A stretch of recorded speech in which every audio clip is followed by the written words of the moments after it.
Bill Belichick hasn't been swept by a division opponent since 2000, but that could happen on Sunday in Miami. Hey, how are you folks? Jason Horowitz, CBS Sports' Charley Casserly. Glad to be with you on the NFL previews presented by Comcast. Now, Charlie, both Miami and New England tied at 6-4, looking up at the Jets because of the loss last week to the Jets at home by the Patriots. You know, Matt Cassel played well, but what did that game show you about New England's defense? Well, it's the same thing we've seen all year. The secondary is struggling to cover against a good passing team, and their linebackers don't cover the pass real well. So, the pass rush to me is not there either. So it's not a good recipe to defend the pass. And Chad Pennington, Miami Dolphins, have had a successful year throwing the football, surprisingly. They really have, but what they beat New England with in Week 3 wasn't necessarily throwing the football. It was the gimmick that started and something that we've had all season long. The Wildcat. It got going in Week 3, and you see those numbers.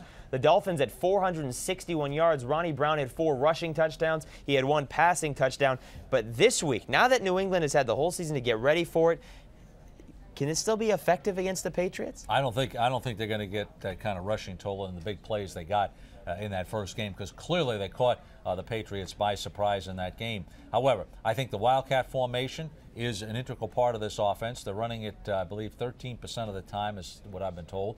They have been successful running the football out of it on a consistent basis. Statistically over the year, it's part of their offense. They're going to do it. But again, I think the Patriots will defend it much better here, because what you can't do out of it is throw the ball effectively. You talked about throw the ball, and you got to talk about Ted Ginn Jr. right now. Is he a guy that you have to game plan for every single week with what he's done over the past few? Well, I think you're getting to that point. He's starting to make big plays in the passing game. He's getting more confidence in running his routes. He still has a lot of work to improve upon in the area as far as his techniques and running routes, but he has given you some big plays for the Miami Dolphins, and that's something they have sorely lacked in their passing game. And also, he gives you that option in the running game. Last week, he had a 40-yard reverse for a touchdown as well. Now, for New England, offensively, you got to give a lot of credit to Matt Cassel, because last week his team was down 24-6, and that play with 1 second left to Randy Moss, if New England goes on to win, that becomes a legendary play in New England Patriots history. Now, they don't, but he did become the first player in NFL history with 400 passing yards and 60-plus rushing yards in the same game. But what can you expect from him this week? Well, I think that his success came last week when they're down, and then all of a sudden they go to no huddle, spread the Jets out, who have struggled against that kind of an offense, struggled against it against Arizona early in the year.